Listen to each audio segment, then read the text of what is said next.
1000 podcast. It do not stop. It's the Keep It 1000 podcast. I saw on Real Report, man, you affiliated with Cash Money. Yeah. Take us to that. How you get affiliated with Cash Money, man? Well, I linked up with Cash Money really through some beef I had with somebody who's affiliated to Cash Money, you heard me? And how I linked up with him through the beef was because me and the person squashed the beef.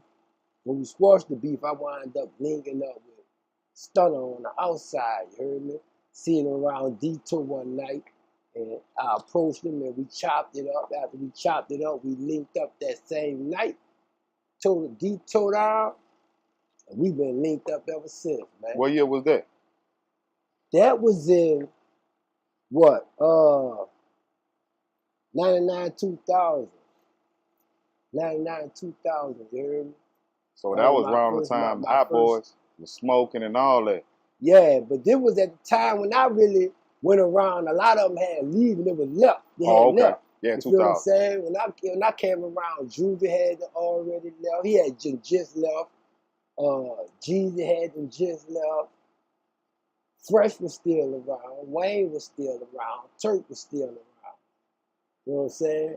And I'm always remember Turk because that was my partner. You heard me? I messed with Turk. You know what I'm saying? When I went around there, that was the first artist that I really was vibing with was Turk, you heard me?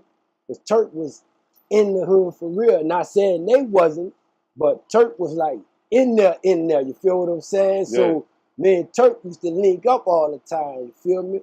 Matter of fact, that Turk still owe me some money, man. I gotta hit him up, man. That Turk still owe me some bread, man. I gotta holler at my partner, man. Shout out to Hot Boy Turk, man. Believe that, man. That's a gangster, man. Real talk. I seen you in that video, Nick of the Woods. Yeah. Take us to that day, man, filming it and what was going on out there, man. Oh, man, it was crazy, man. You know, Berg, I had contacted Berg because I had just got out from Atlanta. I was locked up out there. And I had went to New Orleans. So as soon as I hit the city, you know, Bird was shooting that video Neck of the Woods. I ain't even much know, you know what I'm saying? Somebody told me.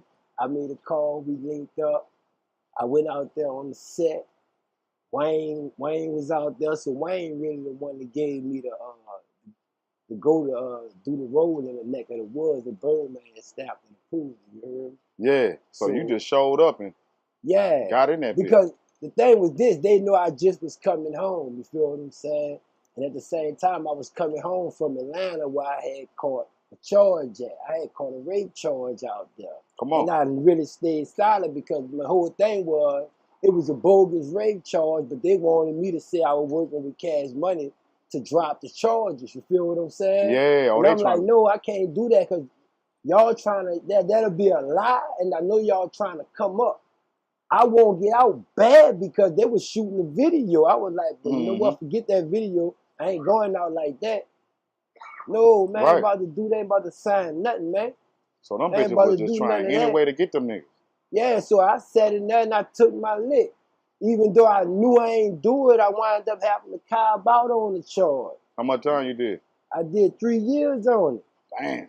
I did 3 years on that, man. But the whole thing was, you know, I didn't get convicted of what I was charged with.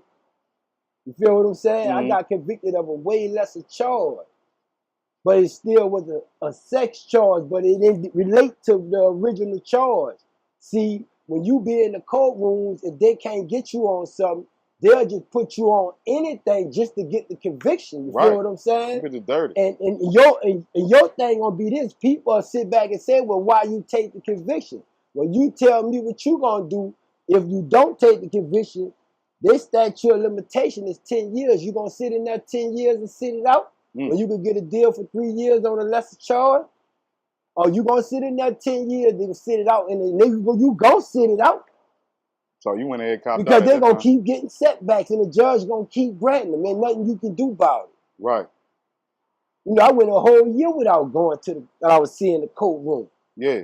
That's what they do. They get you in there and they sit you in there for long as possible. So even if you beat the charge, you still done did time. It took you 2-3 years to beat it. Yeah.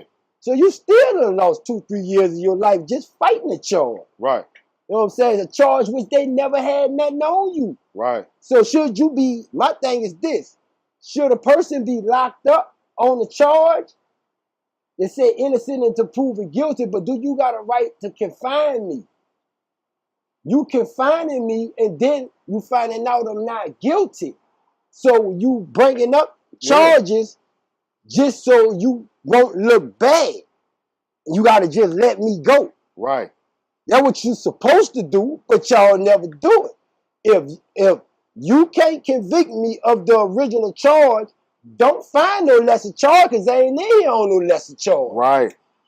I ain't in here on no higher charge. Just you cannot charge me with what you say I did. Let me go. That 3 sounded better than that 10 at that time. Like I said, I'm going to ask the question to whoever said I was a fool. Would you have did the 10 years sitting in there? Because I know when I go on the Dome in Atlanta on Rice Street on the 7th floor, they got like how many people to the Dome? Like 18. Like 16 of them in every Dome. 95% of them on rape charges. Damn. And I was looking around like, you know what's going on up in here? Why everybody on rape charges? And said, man, you just caught up in a fad out here. That's what they doing. They put rape charges on the dudes with money. Anybody they think got money, they putting the rape charges on to make you settle in court. If you don't settle in court, they gonna sink you in here. Right. It's all about the money. The women, they just feel that's a come up for them. A big come up. So they messing with it.